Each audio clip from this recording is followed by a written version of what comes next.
Hello and happy Sunday, everyone. Welcome to the UpSet podcast. Tonight, we are talking about Where Are All the Men? Coming up next.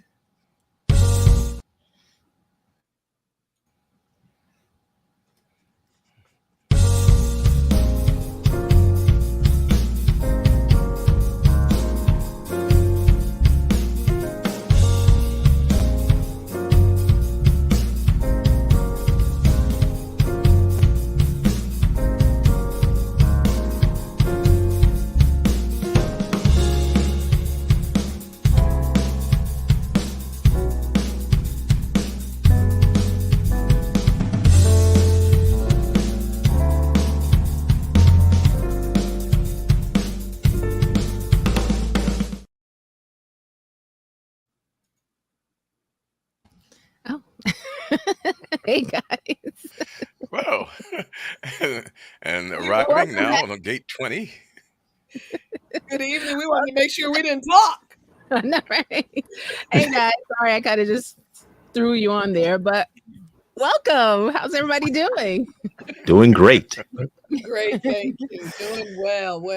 Yeah, I see our people are coming in and saying hello, so we want to say hello back. Hello. To the Coxies and Bowie. Yep. Yes, the Cox is a Bowie. We saying hello to Mike Williams. Mike Williams. Mike. We're saying hello to Daphne Bolden. Mhm. Hey, Daph. And all the way from Paso, Texas. Oh, El Paso. Right, Brother Yeah. Love. Brother Love is in the house. Mhm. It's on the other side of Al. Well. Yeah, it's right. how's everybody doing? What was your week like? Well, Crazy busy. Like you had a week, yeah.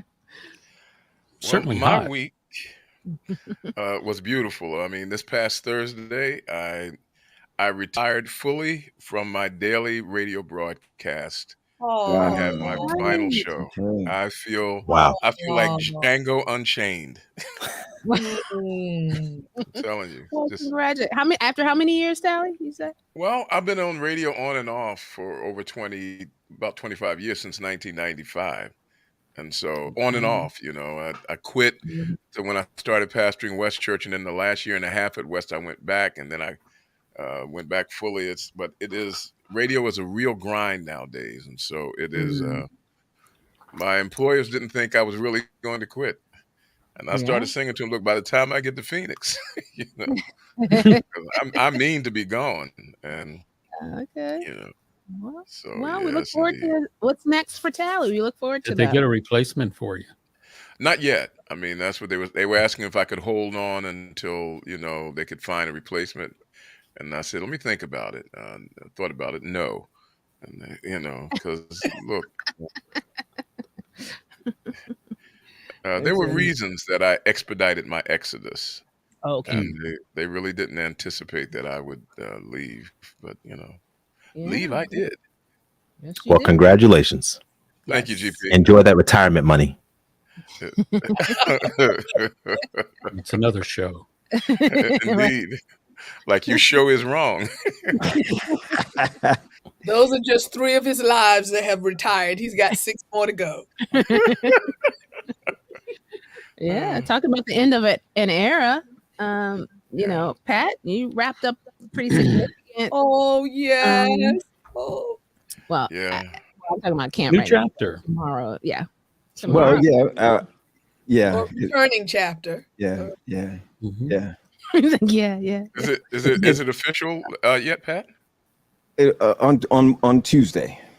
Mm-hmm. Tuesday it'll be official. But camp is over. Camp is our biggest event, Right. and it's bittersweet, especially for camp. The events are bittersweet. I have to say that all the events are bittersweet. Yeah. 'Cause So, but that's when you get to interact with the kids, and they love you, man. I mean, talking to those kids, you would have thought you were next to God in their eyes, man. That was amazing. Yeah. And That's a he's beautiful looking thing. around. Thunder and lightning. I enjoyed my job over the past 10 and a half years. It was the greatest experience, and I'm not just saying it was the greatest experience in the world. I even now I have PTSD. I'm having dreams of of different events that's happening and this that and the other. And I'm waking up like, what's going on here? But you But can't. I do see where God has called me somewhere else at such a time as this. And even though there's not a replacement yet, we're praying for a replacement. Wisdom. Now, but Patrick, you know so much. There's no stopping. You're going to reemerge somewhere, somehow, at least in consulting. I mean, you know too much. What? I mean, weren't you president of Beta? Records. Yeah. They have a new president of Beta right now, and they're moving full force. They're just moving ahead. I just believe that sometimes God makes you uncomfortable so that you can find your place. The more comfortable I became is the more that I have to be honest with you, Chuck, you stop learning, or you stop wanting to learn after a while, because everything just came, it just came to you. There's somebody out there that God has that's going to take this to another level. And I'm not just saying that on a political or some type of, I'm not saying it like that. This is a movement. God always will have someone to move this ahead, and I'm happy about it. I'm happy. Very true. Yeah. What a decade, man! What a decade. Yeah. Yep. I think you were one of the greats. Yeah. One of the greats. Really, Pat will go down in history along side the names of people like Danny Davis. And Danny was you're gonna make me cry if you say that. No, it's true, Pat. You look. You're going I out mean, on there are children who will remember you for the rest of their lives, and it's like God said to Moses, you will be as God to him, because sometimes people can't see God. They have to envision God through someone else who will embody. And you were that for those young people. I saw that when I went up to the camp. Yeah, he did come to visit. What else is in news now? But no. And even for the counselors, I mean, I think some won't even return, next year to be counselors because, PG isn't there, is what they say. It's all about PG. Yeah, it's all about PG. I've asked them to hold on. Those who want to hold on, I've asked them to hold on. But I mean, we grew together, so it's the next person coming around won't let them do the junk that they do, the foolishness that they do. Oh, is that what they know? You're really not coming back then, right? Right. Oh, man. Job well done, Pat. Job well done. I know it's not easy. And for those who don't know, he was not asked to leave. Pat, made this choice on his own and against the wishes of a lot of people. But there comes a time when you have to take the next providential step, and I know it wasn't easy. And so, man, I salute you, bro. And he's not leaving AEC. You got a church, right? You're a pastor. Right. And I you keep hearing this resign. I'm not leaving AEC. I got a problem, and I have to be honest with you guys before we start up. AEC was the only one that picked me up out of 11 conferences. And to me, they gave me that. Tally, I'm not talking to you right now. I'm doing my mistake. They're calling you now. No. And the honest truth is that for right now, there's no reason to leave the conference. That I don't. For right now. Right. You caught that, huh, GP? You caught that. There's no reason to leave. Let's go to GP, who had all these VBS. It was a gigantic VBS that was going on in over by his church. That pales in comparison to Camp Danny Davis, because that's VBS on steroids for a whole month. That is true. Yeah, but I tell you, 42 altogether. Yeah. Altogether, 242. But it was about 217 at one time. Yeah. Pat, you see all those gray hairs around your mouth? Oh yeah. Worth it. GP, let me tell you, for my birthday, they brought in a Sean to give me a haircut and cut it down really nice. It was really looking good. 1 week later, I started looking like Charles, 1 week. Lord have mercy. That's beautiful. Proud of you. We have some more people saying hello to us. Hello, Mike Jones. Hey, Mike. Trevor, he's Trevor Byfield. As a matter of fact, I believe it's next week I will be performing the wedding of his son at West Philadelphia Seventh-day Adventist Okay. Church. And he's right about that. Greatest church in the world. I love those folks. Hallie, you still have a license to do that? No. But you know, if you buy like the right box of Cracker Jacks, you can dig down into it right at the bottom. Rob said, "Good job, PG." Rob. Patty, hey Rob. Hey. Rob is in Bermuda, Treasury in Bermuda. Yeah. Yes, we're all here tonight. And hello, Dr. D. Dr. D. Yes, Dr. D. Dr. D. Just need to get her on just for the fun of it. She was with us last Oh, week. that's Teresa, our teammate from last week. Yes. Mhm. Thanks for saying hey. Wait a minute. She's in Mexico right now. Hey, we're The internet worldwide. works there. Yeah, we'll take it. We'll take it. We're We're on worldwide. a Yeah, world global. tour with Muhammad, my Whether man. you're in Mexico or Bermuda, Every place we are with the family. nuts in my hand. Rob. Go ahead, man. Come on, Tally, come with it. I'm with you. I was reading scripture. I don't know what you were quoting, but wait a minute. Let me just say this. Primitivo Davis, who is now, I don't know if he's a major or a colonel in the Army as a chaplain, Mhm. but he is the reason that I'm back, because I was Wow.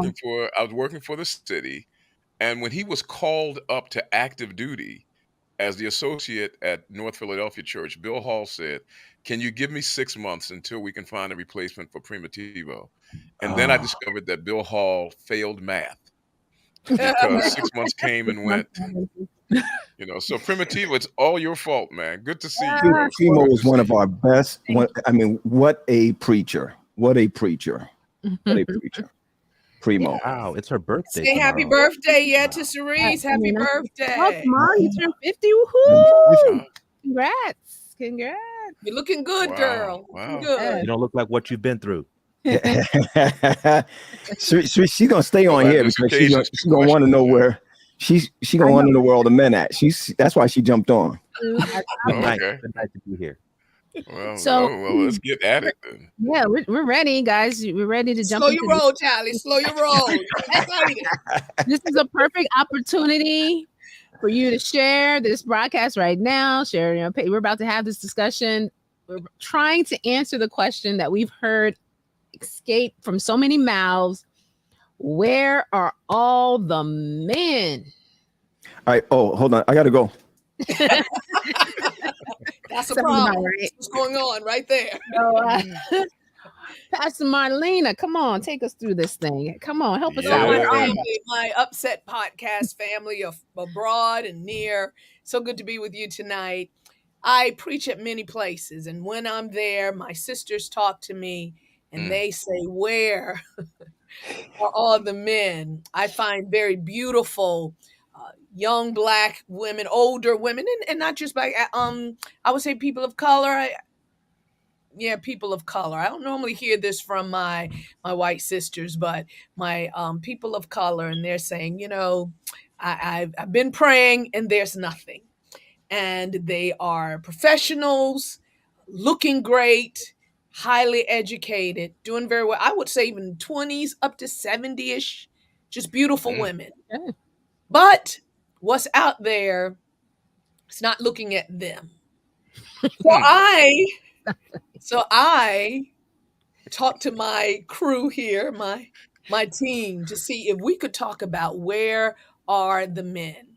It reminded me of Isaiah chapter 4, when God had told them that many of their men would die in war and they will fall to the sword.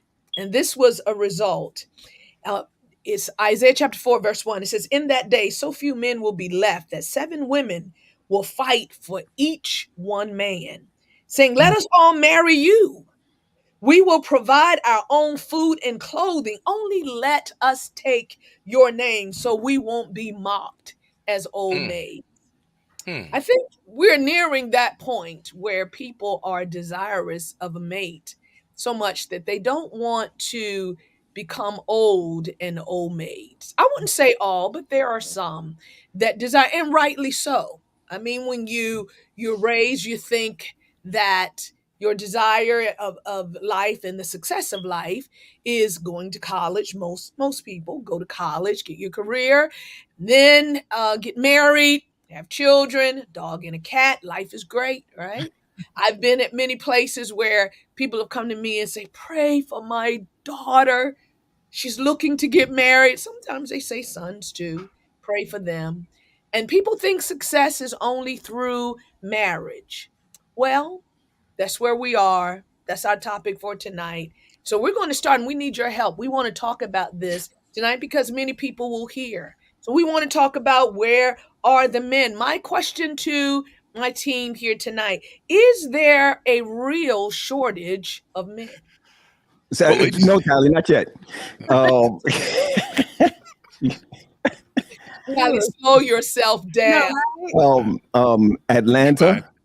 Atlanta, Baltimore, and Texas.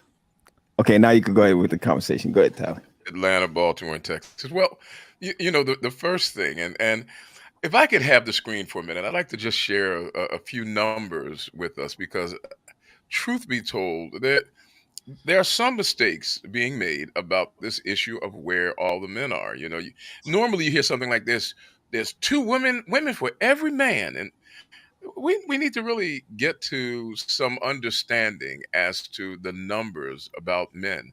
The first thing is this: most people will be shocked to know that for every 100 females born, there are 105 males born.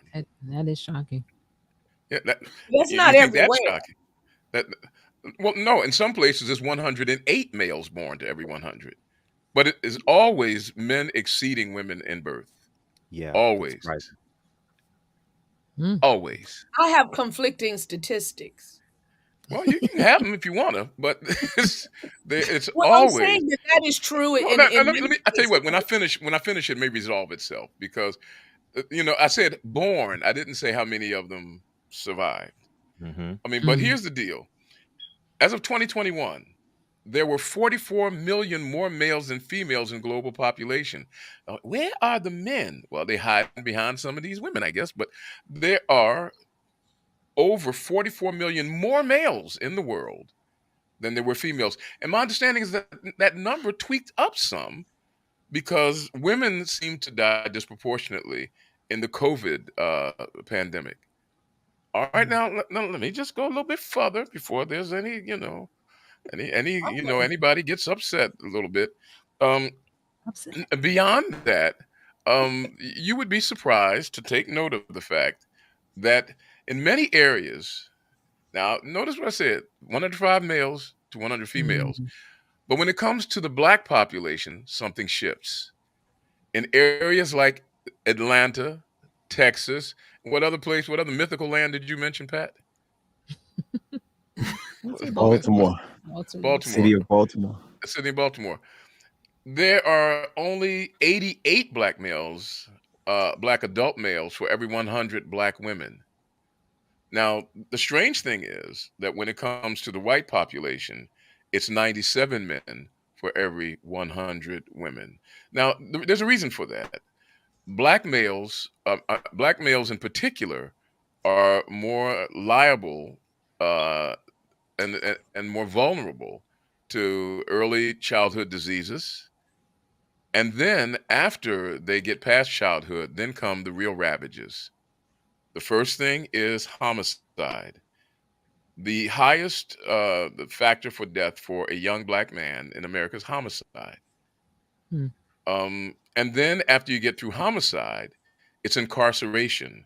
There is an extraordinary, disproportionate number of black men in prison when it comes to Mhm. our population. That's the other one. And then there are those black men whose orientation, their sexual orientation, lead them to make other choices than black women. So now that's that. Now, I'll hold right there and we can come back to, I got a couple more Okay. slides, just one more slide Okay. actually, but we'll hold right there. But there are more men being born. There are more uh, men than women born. Unfortunately, in the black population, black men suffer disproportionately through incarceration, and they suffer because of diseases in childhood, and then in adulthood, diabetes, high blood pressure. and other lifestyle related diseases will often take them, which reduces the number. In some Black populations, in major metropolitan areas, the Black male population is 70% that of the Black female population. Now, here's the thing, and that is this: most Black women are extremely hesitant to marry outside of their race. Black women are the least likely to marry outside of their race than any other race. Only 4% of Black women marry white men, and only 7% of them marry out of their race, period. So there's that, which leads to the crisis that we see where Black women now are the least married human beings in the nation. Wow. And Mhm. after the age of 46, it is highly unlikely that a Black woman will marry at all. Those are sobering, It's sobering. sobering Yeah. numbers, but they can change. They can change. They can change. First of all, you might have to marry out of your race. You know, right now there's a guy named Jaime Bickerstaff, Marlena, waiting for you. Is he your cousin? All right, I'll meet him. I mean, if it starts with Heine, then he's more likely Jewish. True. Where's the reset? Well, fine, I give up. I'm gonna go to the nunnery. No, And that is one of the Something issues. You know, sometimes people feel hopeless. You know, and even when it's within our church, there's an issue because there are times when there are people that you know, but because they're very familiar with you, they choose someone else, or they choose people who are outside of their race, right? And so there you have these beautiful women who are then left alone. And so I'm speaking to women not just over 46, but younger, even in their 20s, and they are looking, and sometimes the pickings seem very slim. Well, Primitivo mentioned something that I was thinking about when I grew up, something I heard prior to going to college. And so he said we need to encourage our young people to be intentional about seeking a partner during college. It gets significantly harder to find a compatible partner after graduation and the older you get. And I remember someone saying that, particularly, if you're an Adventist seeking an Adventist, like before I went to Oakwood, they were like, keep your eyes open, almost like this is your chance to, this is your best chance to Yep, find a get your man. MRS degree. Yeah. And even though that wasn't my mindset, I mean, I paid attention. I did meet my spouse in college, even though we didn't date in college, believe it or not. But I do think that there's something to that, starting a little earlier, because statistics also show that people are marrying later in life now than they used to, because now they're focusing on careers, or they don't feel like it's as much of a priority. But the more you prioritize other things, your chances kind of get the pickings get slimmer because of all the things we mentioned earlier: incarceration, health disparities, and all that stuff. And something that people don't like to acknowledge is that in the dating market, the value of men increases as they age, but in the dating market for females, it's the other direction. So Really? I think so, because if you think about it, when a girl is in her prime, 18 to 25, she's I mean, GP, I'm in top. my prime now. Yeah, I'm just saying. All I'm saying is, in the dating market, I agree with that. in the dating market, men age like fine wine and women age like milk in the dating market. Wow. I think, GP, let me help you out here. I think women like stability. Women like men who are stable, have Exactly. something. So they want an older man. So when sometimes I'm 40, older men I still can have tend a to higher be- odd yeah. of getting a 25-year-old or a 30-year-old or someone my age versus a woman who's 40 who is off the market per se. How is she off the market? I mean, I'm just saying she's not being considered because there are other people in their prime who always have the eyeballs, who always have the attention, who can. Some just want some eye candy, or someone that's young and vibrant and everything that they wish they still were. Or Well, the women want a young man too. They don't want a man that's slowed down and his six pack has become a keg, and Mercy. they, they want prime too. I See, think issues are when I when you're getting older. Mhm. I've read many articles and people who've spoken that women, I mean, they can be beautiful, they can be young, looking, and very active. However, the older man is looking for a younger woman. uh, I hope Pat is I hope Pat's UpSet taking can his be off. vitamins just Yeah, I in didn't case. It offend is anyone, true. It but is true. The older man is uh-huh. looking for a younger woman. And That is so not true. Not always. Not always, but It's yeah. not. But yes, the in some of I'm the an older articles man. that I have read, in some of the articles I have read, it states that it is a higher number now. It's And it going may up. not be everyone that you know, but there are higher numbers where people are desiring younger women. They're moldable, right? and there are also younger men who prefer older women. That's true. That can be true. Yeah, Yeah. I mean, Social Security, So there's hope. everything. There's hope for everybody. Well, listen, guys, let's keep going. You know, with I want to I'm ask sorry. a question. Uh-oh. I Uh-oh. want to Here ask comes Chuck. a question, Marlena. Are there any considerations with cultural differences? In other words, in the Caribbean culture, is it the case? In the Spanish culture, is it still the case, or does it matter? If does culture have any factoring in that?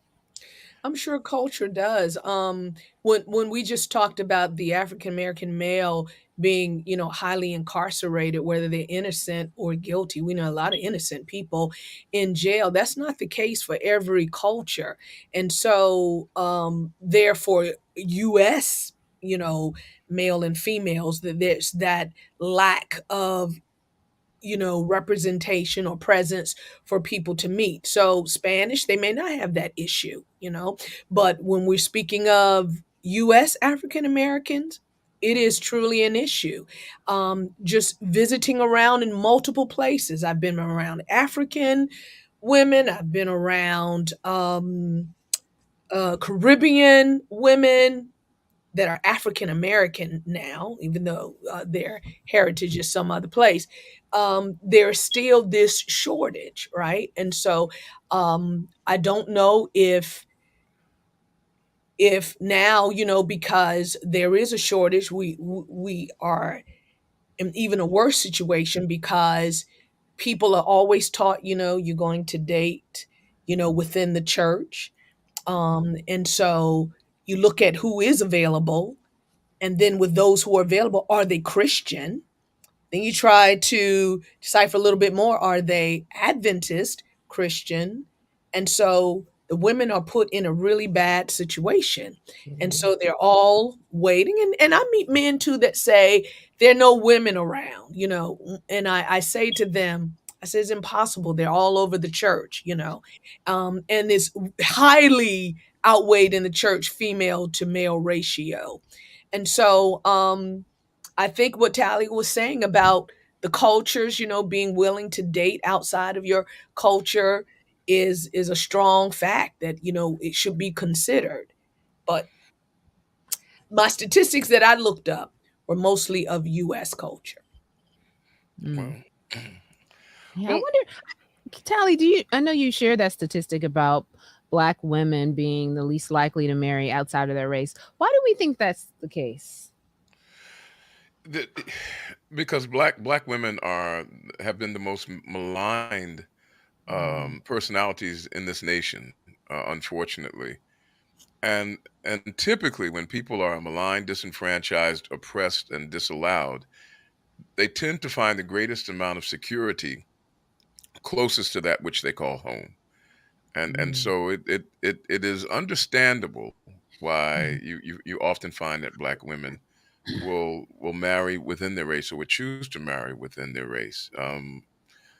But it is changing now, and it needs to change now because when it comes down to it, anybody that you meet is within your race if they're human, because we're all variations on a theme within the human race. The idea of being quote out, well, I'm black, well, she's Chinese or whatever, is Mhm. these are definitions that have no biological basis, in fact. Right. And for Adventist women, they have to ask themselves, is it necessary? Do I have to? Now, I mean, think about it. Do you have to marry another Adventist? Now, of course, we misquote that passage that says, well, you don't want to be unequally yoked. And that has nothing to do with denominational affiliation, Right. but we say that even to the extent that an Adventist minister will not marry two Christians who are both fine, upstanding Christians if one of them is not a member of his church. And we have to ask ourselves, is that proper? Is that right? Hmm. Hmm. That's a good one. Hmm. Hmm. Yeah. Yeah. That's really Uh, good there. That's really good. We know what we're taught to do, but yeah, that's really good. I and I think as Daphne stated that, women are not just, holding back or holding down for Adventist men because the pickings are so slim. I mean, you would like to date someone where you could be, equally yoked spiritually, and go to church together, but I think people are at the point now, if they meet someone, if they're hopefully they're looking for Christian. If not, they're trying to make them Christian, but I think that's a choice that people will have to make for themselves. The consequences can be a little bit harsh there when you marry, non-Christian, because that makes for a very tough home, and divorce Really? rate is still high. Yep, Really? oftentimes for yes, We many that I know, many the- many relationships that I know. Yes.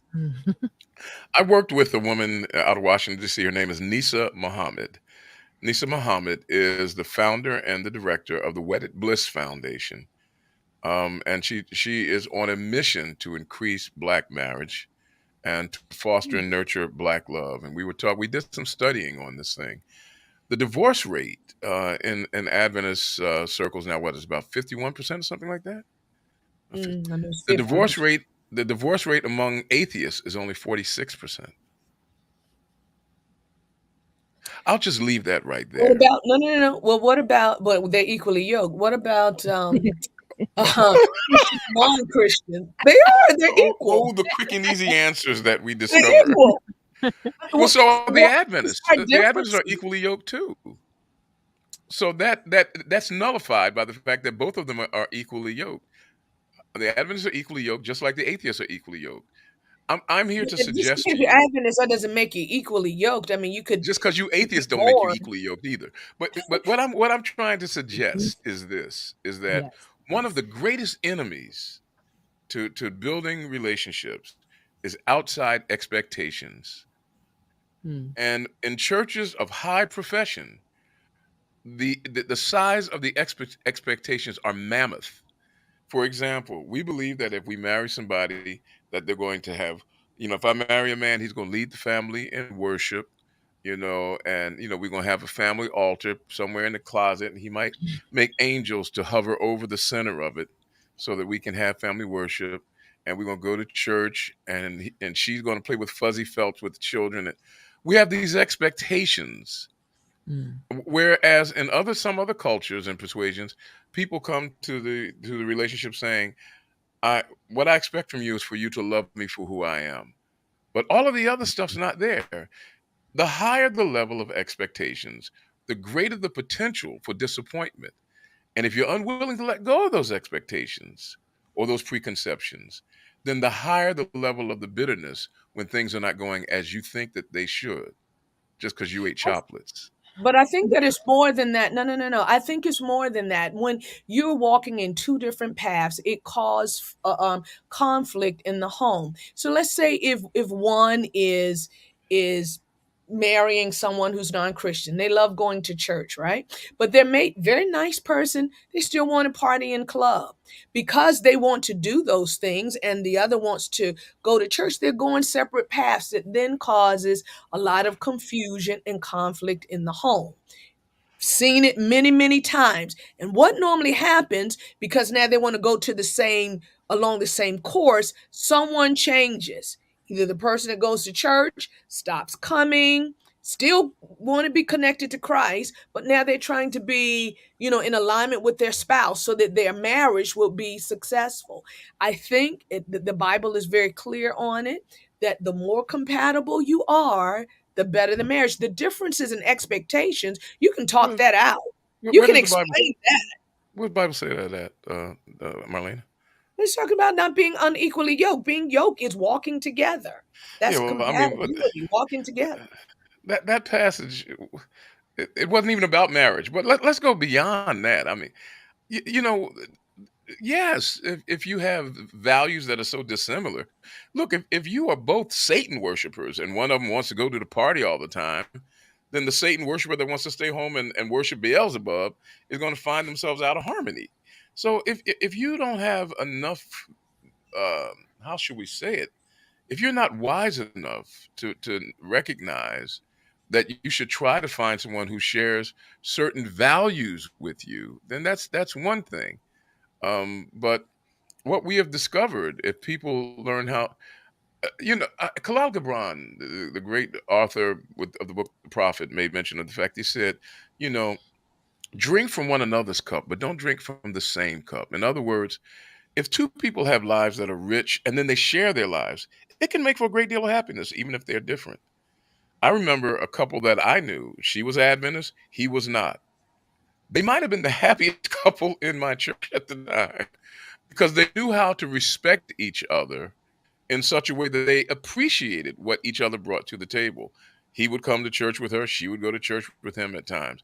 Am I recommending it? I'm not recommending it, but I am saying that it is possible.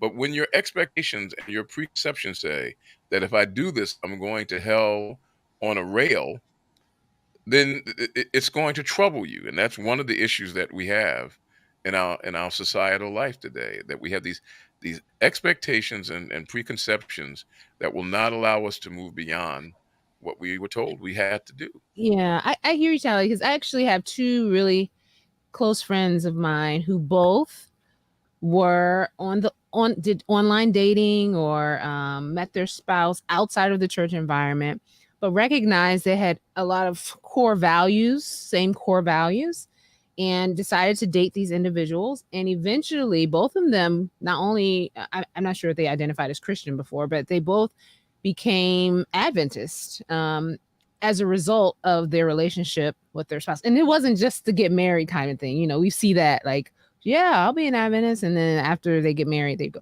These are people who are working actively in the church, have become. And so for me, that's a classic example of, if they had not considered, exploring outside of the Adventist church, they may not have found these partners. So I'm kind of opening up that can of worm. Are we okay? Like what Tally was saying, I'm willing to date someone who's not an Adventist.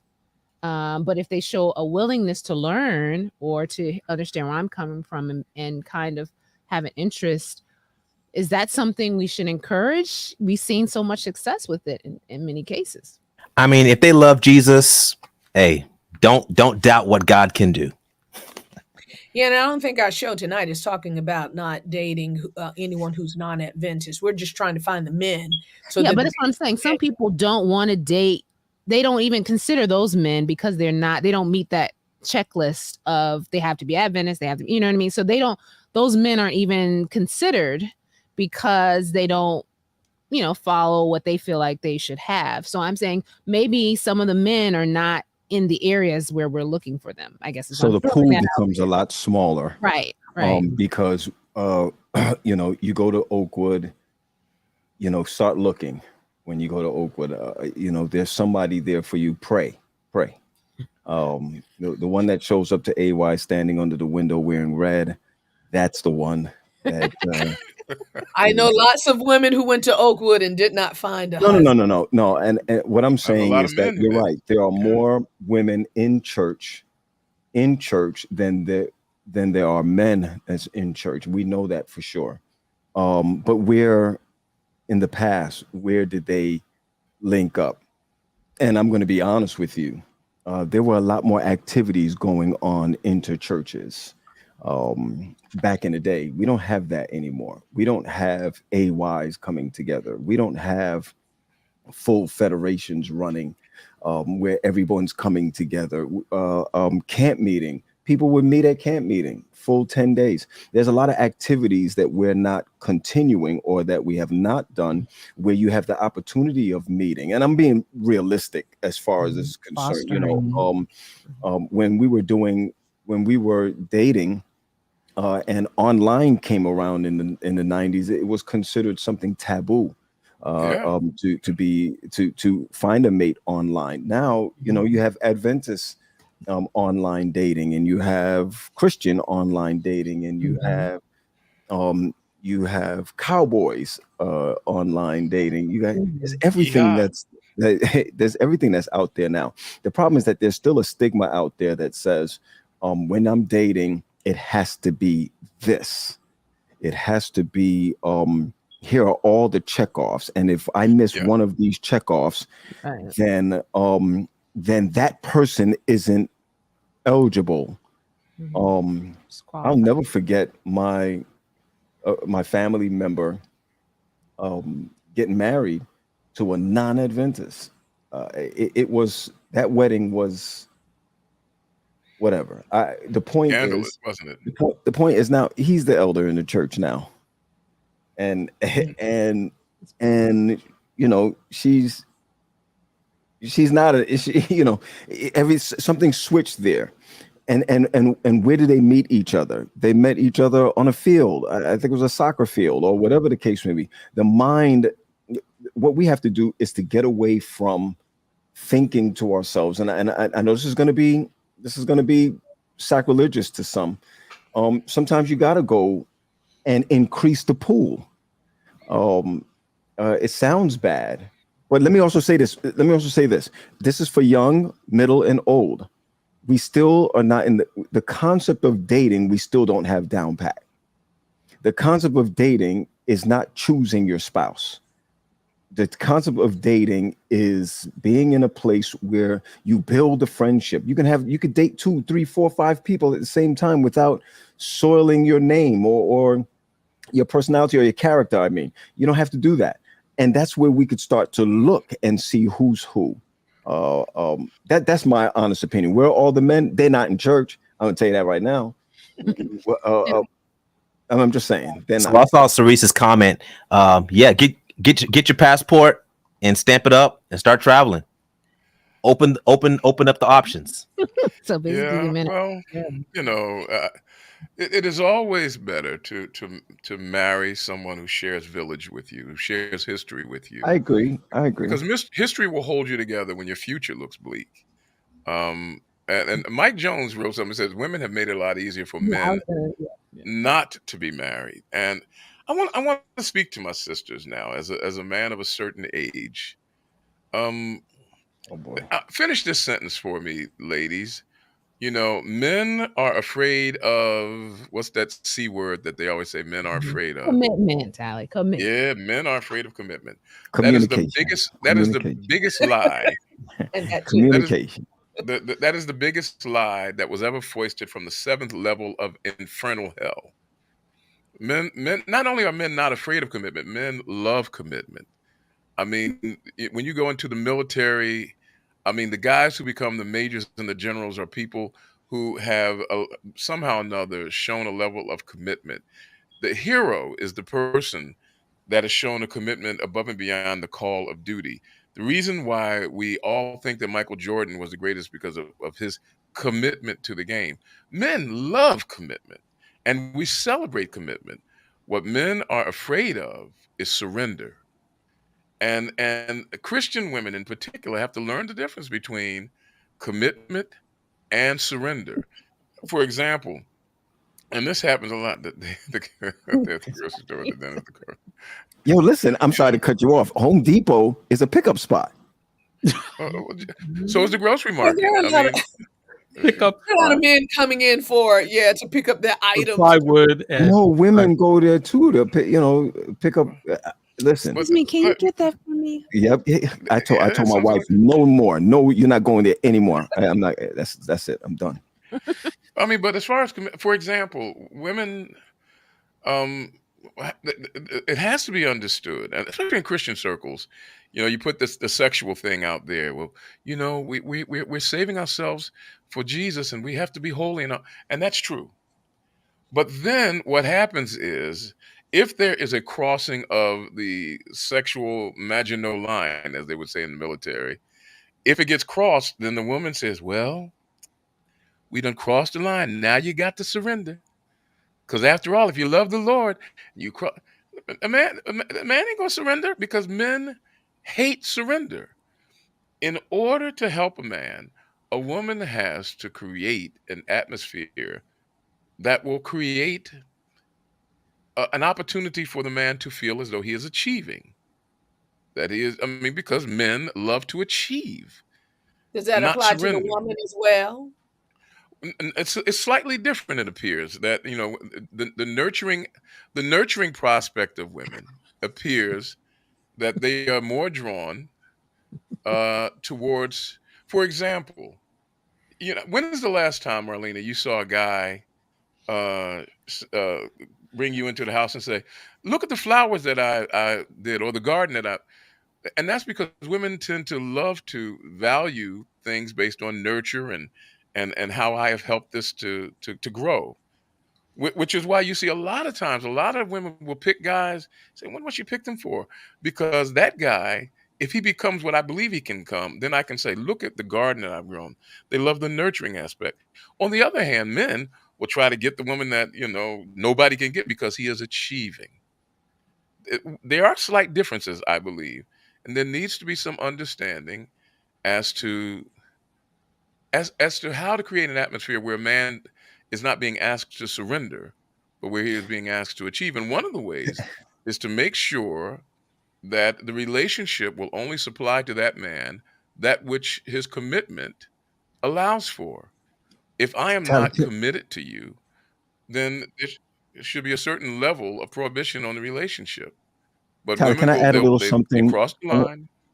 Please do, because I need help. Marlene is not Yeah, converted on No, this no, yet. no. Another thing, you talk about surrender. Uh, um, surrender even our own pride. If I were single now, and I was dating.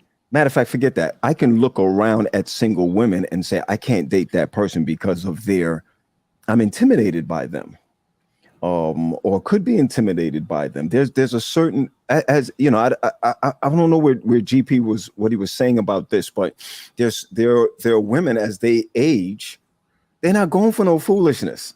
They're not dealing with get it together. Well, what's foolishness? I was going to say it, but we're on the air. Let me type it to you. They're not going. They're not playing kids games. And by the way, I'm not saying that men are playing games. I'm not saying that. But when a woman reaches a certain age and she puts up her fence is up. That's just the bottom line. And it doesn't matter who you are, or what kind of man you are financially or other, or how stable on one end. If you don't meet a checkbox, it's not going to happen. The older you get, you just, the pool just gets thinner and thinner. And what I was really, I'm sorry, Marlene, 1 second. What I was really saying is that I see the intimidation more than anything else. Who's going to marry a pastor of your caliber? And by the way, I'm not saying it in a negative way. If I'm sitting in the pew, you know what? Never mind. Oh no, you out there now. No, come on, Pastor of Glen Ridge. Speak your piece. Men are intimidated by wisdom. Men are intimidated by power positions. Men are intimidated by these. You ask where the men are, and I'm not saying this, Marlena. Your friendship, your pool of friends, are probably going to be the same pool of friends that's like you, or like who you are, and it's very difficult to date you. What about what Havis said here? The older a man gets, the less intimidated he gets of women. Do you guys agree with that? Oh. That's a possibility. Yeah. Well, Can I But the- just insert? Go ahead. I I'm just sorry, Charles. Go ahead. I just want to insert something because I'm fascinated by this conversation. I think we may have skipped an important step, and that is the science of friendship. We have lost the ability to be friends. I know couples who have gotten married and they're not friends, but they Mm. check all the predisposed boxes. They look true. Adventist and Christian and attend every single service and program that we think of, Mm. but they are not friends. Chuck, I'm sorry. You speak the And go ahead. we don't exercise friendship, nor do we teach our children how to become friends first. I agree. And that's why dating, we don't understand. We don't dating. That's why I go back to what you were saying, Chuck. Same thing. You become friends with everyone until you find, you don't just go up there and make the checklist. Your friendship brings along the checklist to see, I'm okay. sorry. And I got a question. Are we going to be friends or are we going to be friends with benefits? Marlena, don't go there right now. Marlena, My time is running short. So Chuck, now we get a part 2 and a part 3. Benefits? no. What does This that is mean? What It does that means a mean? friend that wants to sleep over. That's what she and means so there. if we're going to keep it to friends, we have to help our people understand, because things get crowded, and misunderstood, and something looks like love when it's really not love. So Chuck, when you're saying we have to be friends first, we have to truly be friends, platonic friends, and not friends with It doesn't have benefits. to be platonic. Well, Yeah. when, Go Why ahead. not? Go ahead. Then you can see clearly. there are You- people. Why can't why set me up can't on I the take screen there, Marlena? Why can I Natasha. take you out? Why can I take you out on a date without thinking of the benefits? Why can't we This is go what I'm out so I'll saying. know more about you? I want to know how much money you're making. I want to know. I want to know about my money. What, You know, as a may I friend. share the screen for a moment? Oh Lord, here comes Tally. Go ahead, Tally. I mean, Dr. D, help mean, me here, Dr. D, because we know that women now here's they here, feel that if they want to Yeah. just be friends, they want to just be friends. Sometimes there can be pressure. And listen, I know it goes both sides. Both sides, men feel that way, women feel that way. But I'm saying, if you really say dating is the time to get to know each other, then spend that time to get to know each other. And then when you start what they call back in the day a courtship, right? Okay. You're narrowing it down to the one person that you want to build this friendship and build a relationship, but it gets crowded, and you misunderstand love because of the sexual expression being attractive to you, and you miss the person. That's why when Chuck is saying that there were people, and I'm not saying that those people did it, but I know many couples who do, they misunderstand and then they get married and it's not what they thought it would be, though they thought they knew the person. you can be friends and still have attraction. Look, I had some of my best friends are women who were very attractive, and I was attracted to them, but we were friends, and so we didn't act upon those things. I mean, I can be attracted to a hamburger, but I'm vegetarian, so I won't bite it. I mean, What? because yes, Oh my goodness. Get that analogy. You know right, what? and so Let me eat this cracker. because and women, women and men have to understand the difference between attraction, and a lot of times women feels if I can just get them attracted to me, that'll be the first step. But they also have to understand the difference between attraction and desire. Just because I'm attracted to something doesn't mean that I want it, that I have to have it, that I'm craving after it. So I find that I have one of my dearest friends. We used to hang out quite a bit. People thought we were going to get married. She was very attractive and still is. Because you had And problems whenever with we talk to each women. other, we always say, she says, "Love you, Tal. I love you back." Her husband's standing right there because we really do love each other. She's very attractive, but the desire's not there because we have made other choices in life. And then, last but not least, There's a difference between attraction and desire and then commitment. They go that C word. What I find attractive and what I might even desire is not necessarily what I am committed to. And women, and my sisters really got to get it. Just because a guy's attracted to you and then you find that he desires you does not necessarily mean he's willing to commit. And if you act as though he does and that he is willing to commit, then you put yourself in a place where when then you're saying, well, now you got to surrender. He's going to run, like Sherman going through Georgia. Because men, I don't like what you're saying about this surrender thing, because women are that's not okay. asking anyone to surrender. You just want them, if we're going to have a one-to-one relationship, you just want them to be committed to you. And that commitment is that you're not going to have 2-3 women on the side. That's what the commitment is about. Not that you have to be with them all the time. You can't have your own space. You can't go out with your fellas. No one is saying that. You just want to be committed to just that one person. So when you say surrender, it sounds like something horrible. No one is asking person to give up their rights, to give up what they like and who they like to be around. No one is asking that. Oh, really? That's correct. But that's what's perceived, huh?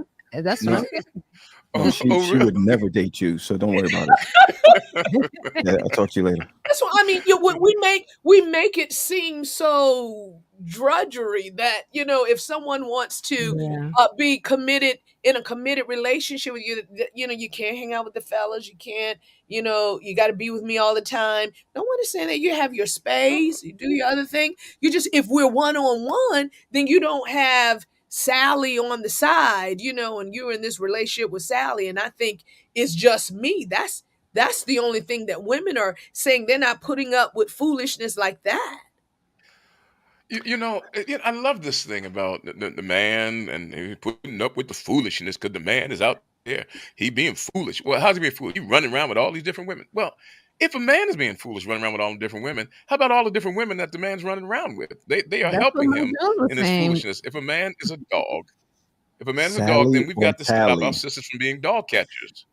I mean, and that's the point that I'm making.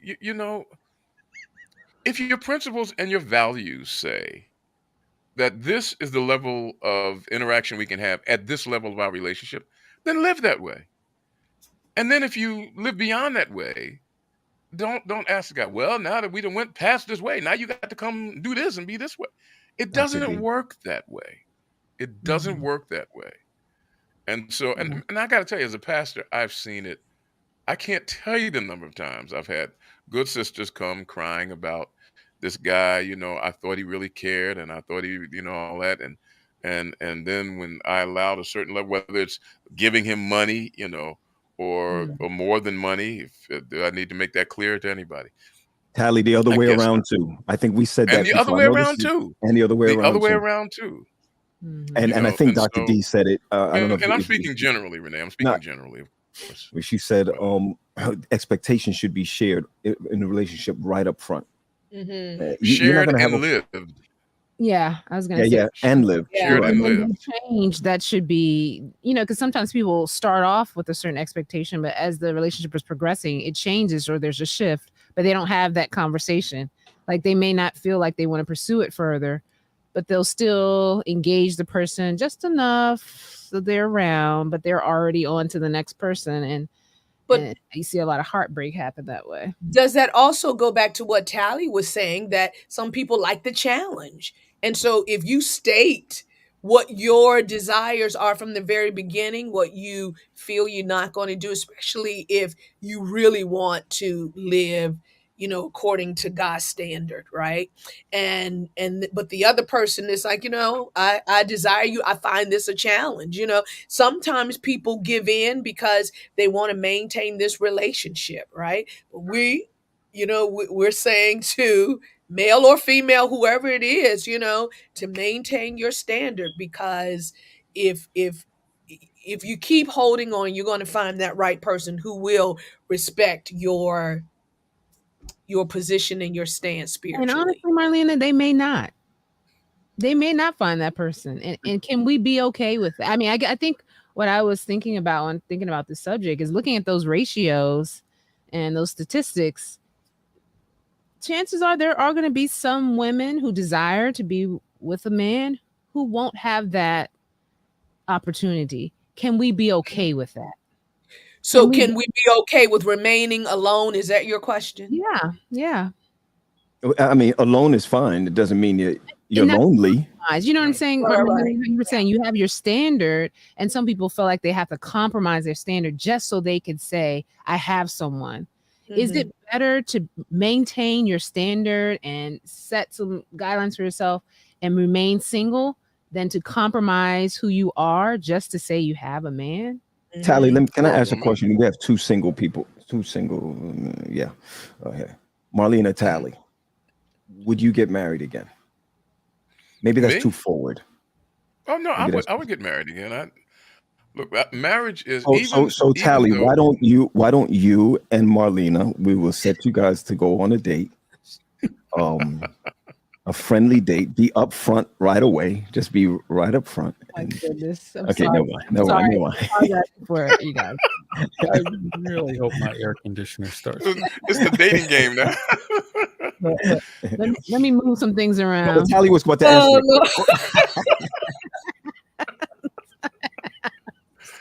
Tally, you was about to answer, and I really want to know from both of you. I really want to know from both preachers, pastors, experience, been married before, single. Would you date to get married again? You know, I don't date, and I'll tell you why. Because dating is basically going out with somebody's press kit. I mean, you know, Right. you know, when you're going on a date, like I remember asking a young lady one time, she said, well, why don't you take me out to lunch? I said, what am I going to learn by sitting across the table and watching you eat food? I mean, she said, you just don't have any romance. I said, no, it's just that I've lived a real life, and I realized that when you go out with somebody, you're dating a press kit, and it makes sense. If I'm going out with somebody, I want to impress them. I want them to think the best of me. I'm going to be on my best behavior. The way you really get to know somebody is in village with them. You want to get to know somebody, do a project with them. Be with them when other people are around and you're working on something together. That's how you get to know a person. But going out with them, you know, going to dinner and then, you know, going out on the Especially road. not the movies. Which You is don't a learn way to anything know at the someone. movies. Going out to dinner, eating is You say it's a good way to get to know somebody? Dining someone, yeah, dining with someone is intimacy. Trying to a great opportunity to know someone. I was dining with somebody the other day. I didn't feel no intimacy, and he was a guy that I liked. I mean, You know, what you get is food when you go out. I mean, dining is intimacy, and it is proven that That comes at a it later helps stage. relationships.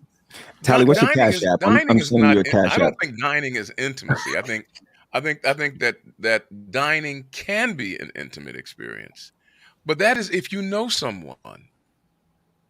If you are Tally, I'm trying to sending get you to your cash app. What's your cash app so I can send you money to take out Marlena? It's nothing deep. Just go on out because you guys, you're working on a project right now. I wouldn't get to know Marlena better watching her chew food. I mean, that's just it doesn't. This I would is, say, well, as I am she's the got host, I'm some taking good control of molars. the show. Exactly. Marlene's I am the See, host of Marlena, my I told you you should have had Latasha put that little ticker going across the bottom of the screen. You were not looking for, you know.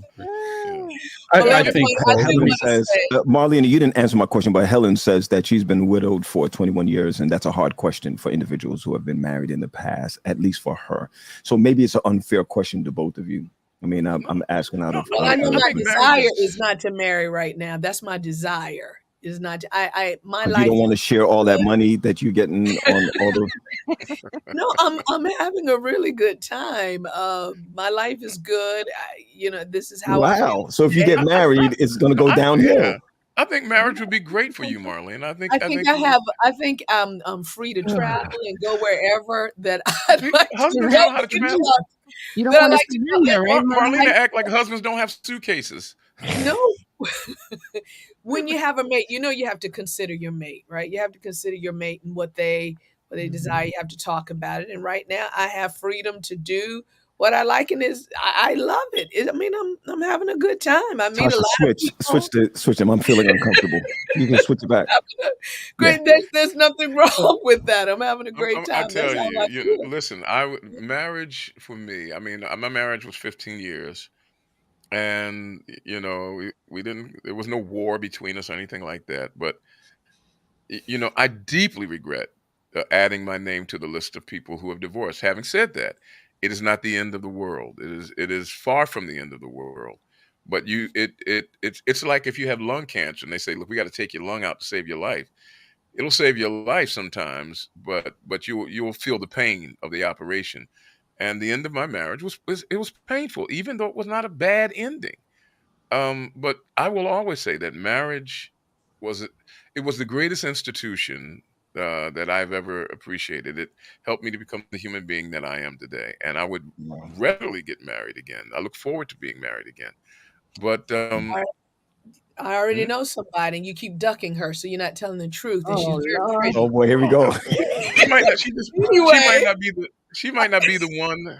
She may not be the one for me to marry. I mean, it's I not. respect your choice. I respect your I mean, choice. you can't be Sun Young Moon and just say all y'all come in the room and that you married to you and you married to you. I mean, Yeah. it I takes respect the your alchemy. choices. The alchemy of Let me get So, back marriage on my is show. so have we answered the question of Nah. where the island of I don't know where men they are. is? yeah. Well, Where are the men? Well, I think that it has been stated that there are men who are around. However, when it comes to the church population, men are scarce. You have men who are in prison, we spoke of. You have men who have who are part of the LGBTQ community. You have men who may desire to date women of other races. That's an issue. And so right now what we have are less men in the church. And so we spoke of expanding our horizons, dating outside of our race, as Tally spoke of the statistics that many of us don't do that. So that is an option, as well as being open to dating people who are outside of your faith, of course, and Right. getting to know them, but to make sure you date Yeah. around Yeah. without benefits to get Yeah. to I, know I, thi- I think we ought to rephrase the question, Have this. and it should be, where are our men? Ooh, next week. Oh, because our because Adventist men, are that's you the way saying? it seemed the discussion has been going. There are Mhm. predispositions, there are boxes to be checked. And so, because there are men out there, but they don't check the boxes. So the question is, where are our men that check the boxes for interested Seventh day Adventist Christian women? That's the question. Well, we know they are few and far between. Well, Mhm. if you And if you you see have that Mystery to boxes, me. It's a mystery to me because I see an awful lot of men in our Adventist churches. a I just bunch of don't them. know what are we expecting? A certain percentage? Are Chuck, we? excuse me, our churches have 70% women and 30% men, or 80-20, or 90-10. So where do you see all of the men? Oh, Well, I they mean, I want typically address see the men. It's not like I don't see any men, or no one sees available. any men. I'm saying I see men in the church. Okay, I see many men in the church. I think the larger question, when it talks about having stock available, why aren't the men in our churches? That's week. That's week number 2.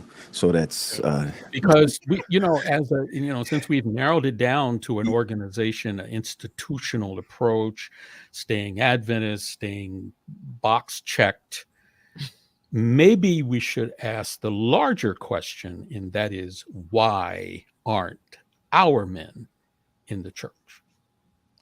Well, we did. There were some surveys done. We didn't do them, but the surveys were done because somebody was saying, why is it that you find yourself with a lot of men at mosques and masjids? Men, and somebody said because, and it goes back to what I said earlier. It says because in the masjid, joining a masjid, a man feels that he is becoming something and achieving something. I'm becoming a part of this. Responsibility. Yeah, I'm achieving and accomplish. Once again, it goes back to men love to achieve, and men love to accomplish. But the church, when a guy comes, say you got to give up this, you got to give up that, you got to give up that, and the idea is, well, if I come to the church now, I got to surrender.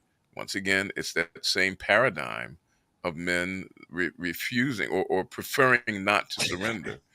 And we have to. Primo. We have to, even in our evangelism, we have to let people know that coming to Christ and coming to the church is an achievement. It is an accomplishment. I mean, and that will change. If we change the paradigm, I think that we'll be able to appeal to some men in different ways. I'm seeing a lot of Yeah, comments. boy. They're like, you have us going on, but I had to. Back in the day, there used to be a men's ministry. Maybe there are some churches that Oh, still have a there's still men's men's ministry. ministry. Listen, Chuck, I was saying this earlier, and I don't mean to go back to this. We don't even have the event.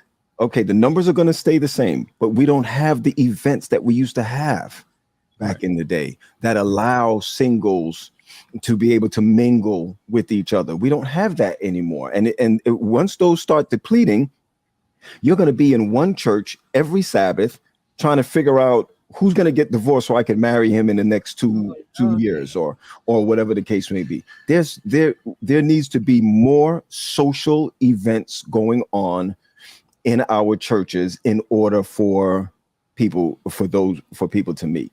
But I want to believe say that. this too. I want to say this because I've been in the single arena for a long time. We would have single events, but not many men would come. And so here again, we're with a bunch of ladies. You have to have your face, Marlena, on the flyer. Your face has to be on the flyer. If your face ain't on the flyer, nobody coming. What we have to do is have a men's event that the women come to. And I think we're afraid to do that because first day churches do it. First day young people have the speed dating. They have all of that. To us, it's still taboo. In the Adventist church, it's still taboo to do those type of things. We don't have the vision to do something like that. And I don't see anything wrong with it. I don't. Well, I don't think you need to do speed dating, but I remember when I first joined the church, they would have the basketball leagues. You had no problem getting men there. That's None. right. That's right. You know why? Because men felt like they were going to achieve and accomplish something. Man, you and this achieving and accomplishing and surrender. If they say we want to have a gathering where all the singles come together so we can fill out forms and get singles. That's surrender. I think you need to see someone. You don't want it to be a meat market. I understand that. You don't want it to be a meat market. But if you're intentional. I'm telling you, Marlena, they can't. If you had like a softball league for men, the men show up. Yeah. Because that is achieving. That is accomplishing. Have a men's event that the women can come to. But if you say it's a singles gathering, then not unless you have a really surrender your time and come on by and sit down at the table and fill out these forms. Who is the council? Did you say his name is Pastor Primivoto? Primo. We call him Primo. Sir, can you talk to Pastor Tally? He needs some help. I have known Primitivo when he was just a baby. His aunt and I are great friends. His mom and I are great friends. I'm telling you, it is. If you create paradigms where men perceive themselves to be achieving and accomplishing, it invites them. That's all I'm saying. And in a relationship, if a man, for example, if a woman, she says, well, I believe in the Lord and I don't believe we're going to do this, that, and the other. And, the third date, she's ready. And then after everything happens, she's praying, we done sinned. Now we need to pray. That sets up the paradigm of surrender. And the next thing you know, that guy is heading for the deep hills. Fellas? Pat? I'm not. No, I'm not. You think I'm going to answer that right behind you? No. Absolutely not. I just, what I don't like about what you're saying, Sally, is that I don't like that it's the women have to make you feel this way in order for, I didn't say you had to. I just said that if a paradigm is created where the perception is that I'm surrendering rather than achieving and accomplishing, that is what creates the distance. That's all I'm saying. You know something? We ought to try it. Seriously, I'm no, really. We ought to try it. Get past the Dave Defoe family life. Remember, family life is not just family life is family life. It's including singles, it's including It's relationships. It's not family life anymore. It's correct, relationships. Yeah. And try that. I think that is the responsibility of our church to be able to handle this situation. We don't talk about it. The only time we talk about it from the pulpit is when we're putting somebody down, or when it's sounding as though we're putting somebody down. Look what she's wearing, and look what he's wearing, and look at the tights, and look at this. I think that if we, and Tally, I agree with you, if we open up avenues where our singles and our young people or whoever can come together, I do believe that you will find, after much prayer and fasting and prayer. Thank you, Pat. Yes. I'm sorry. Hold on one second. Marlena, seriously, this guy is blowing up my phone. I'm going to give him your number. Let's keep Jesus a part of this task because it is very challenging. No, and it is. You have to pray for, even in dating, it doesn't matter. You have to pray because Satan is out there sending you the very best of them.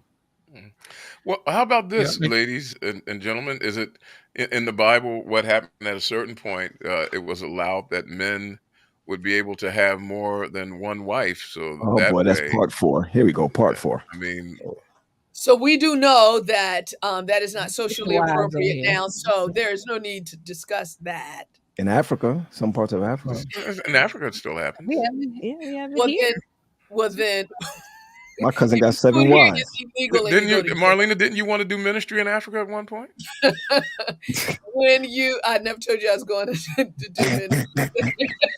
I think the Popo Giotoho to add you as a second or third wife. Take back over my show, Taj. Let me take back over my show. So is there hope? We're about to close. Is there hope? We just gave you some ideas, my sisters. I meet so many beautiful women. And let me tell you, I counsel a lot of people who are married and feel in trouble. You want to be very wise before you marry.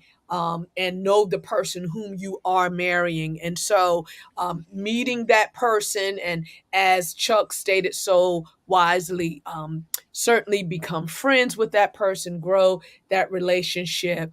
Even when you're attracted to them, you want to be attracted to the person anyway, but make sure that you know that person. Don't just marry just to be getting married, but explore, enjoy, live a good life, but protect yourself out there. I want to say that. Live godly lives. I was going to say, what you mean by that, sis? Yeah, it's okay. We'll talk about that in the green room. Yeah. I know what I mean. Ladies, you know what I mean to protect yourself, right? Wow.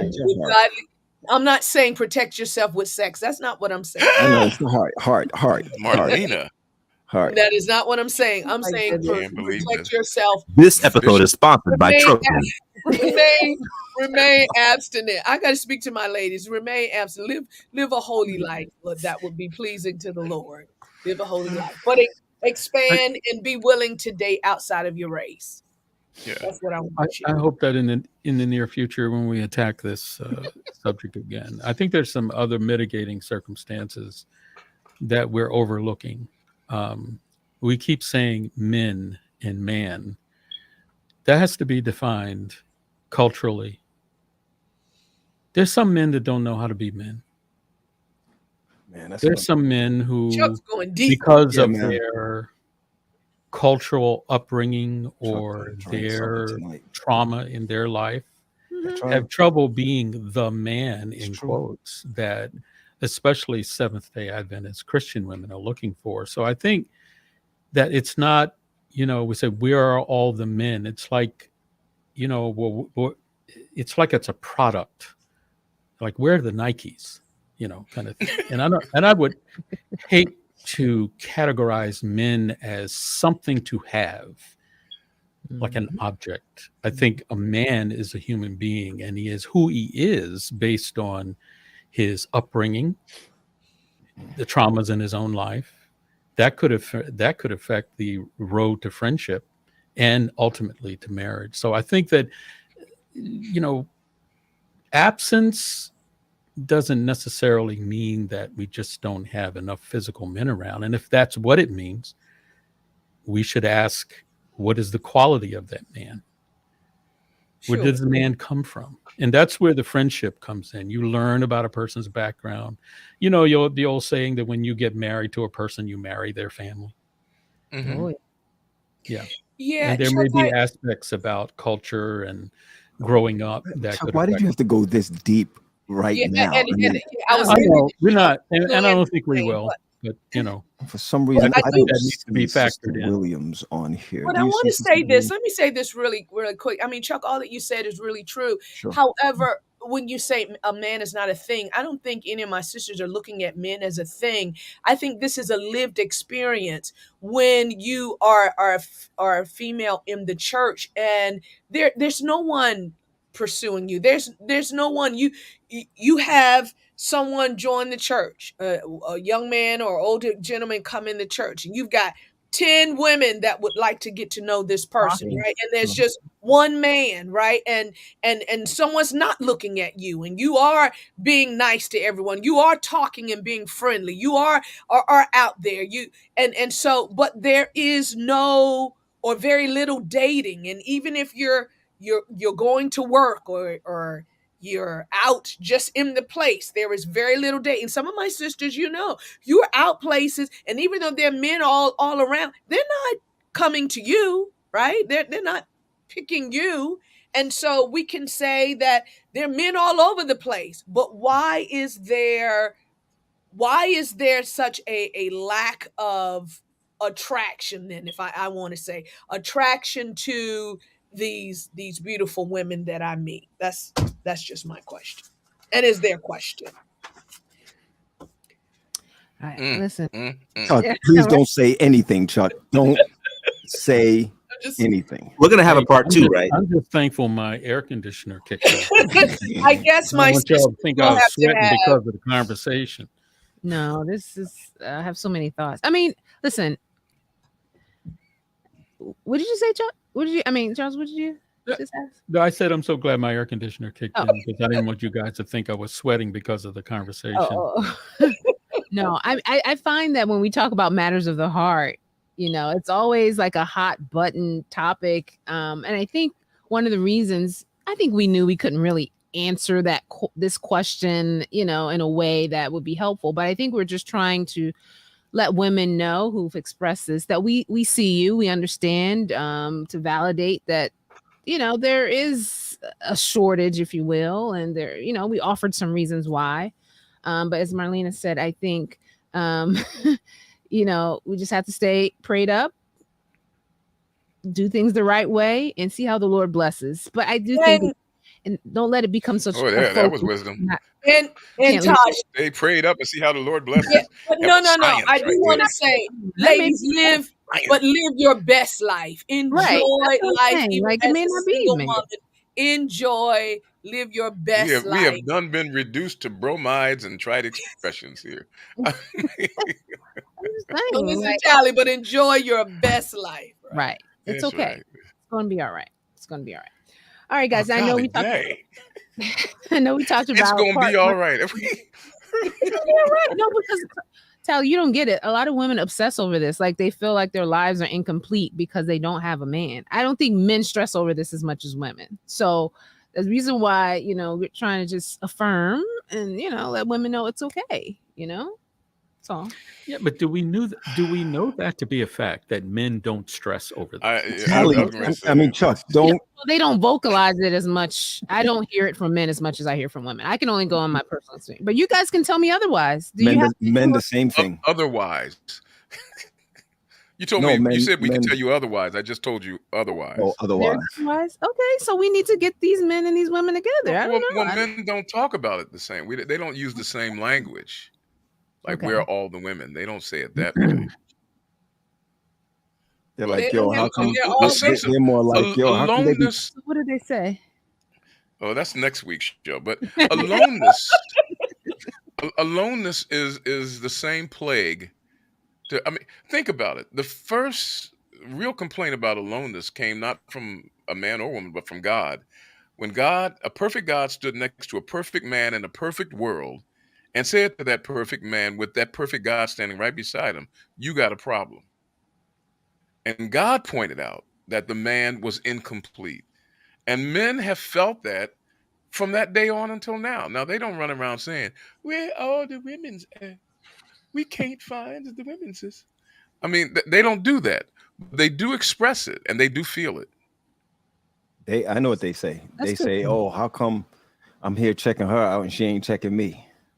How come I'm putting in and I'm not getting back? There are things like that that get said. Those are the Now, see, type of stuff Pat you hear. knows. Pat know. He know this stuff. He know what the real kimchi I'm, is. I'm pastor of Glenridge, baby. What you talking about? That's right.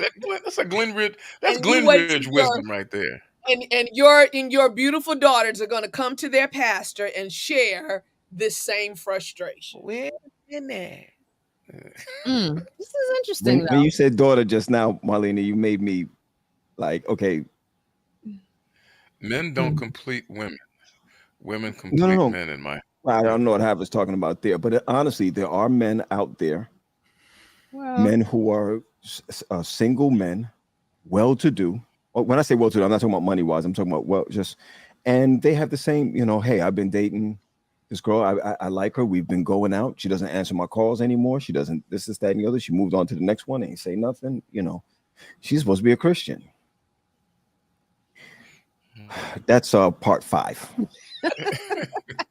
This plane has gone down and I back know, up. I'm just like, okay. I mean, but so what you guys are telling us as we wrap up is that it's not just women who feel like they're not finding the meaningful connections that they desire. That's what you're making sure. Anyone who has not found a meaningful connection that they desire feels that they have not found the meaningful connection that they desire. They may have different ways of voicing that issue. And my final statement is that all of what we said. I'm looking at Primo's statement. Something deep. It's gonna leave those dots. That we have cultural and religious predispositions that prevent us from being open-minded. That's for sure. No, I agree with that. That's for sure. Yeah, Seriously, we could go 10 weeks with this and not even scratch the surface. I'm serious. Oh no, my air conditioner would certainly break down. Yeah. We will pick this up at some point, some layer of it. But as we're coming to a close, I do want to let everyone know next month we actually have a focus for our podcast that revolves around education. We actually have a focus? What? We never had one before, Chuck. What I'm saying is actually we already have something, so it's not we're ignoring the pleas. Actually welcome have to the Unfocused 6. This was focused. Coming We're from out the of focus producer. for almost 90 minutes, so now You have to choose your words carefully on this panel. I tell you. I'm sorry. I think we're all been on too long. Yeah, but I know, right? It was hilarious. Yeah, Lizzie agrees. Just remember, though, from the paradigm of Adam and Eve, that God said in this perfect situation, in making Eve for Adam and creating intimacy, God said that there are certain things that you need that I will not even be able to supply to you. Wow. And when that is missing, people That's feel it. People know crazy. it. So hold It's on to crazy that. right there. Okay. Wow, that got real deep real quick. Sister producer, if you don't wrap this thing up now. Right, okay. You guys just keep dropping all these bombs. All right, guys, we appreciate you tuning in tonight and sharing. We love the comments. We didn't even get to all of them. So make sure you check them out. If you're listening, check out Facebook and YouTube. We thank you for engaging us in this conversation. And yes, tonight we were focused on. Yeah, right. She said it, right? She said that. But we listen to him read. We do look forward to seeing you back here next week.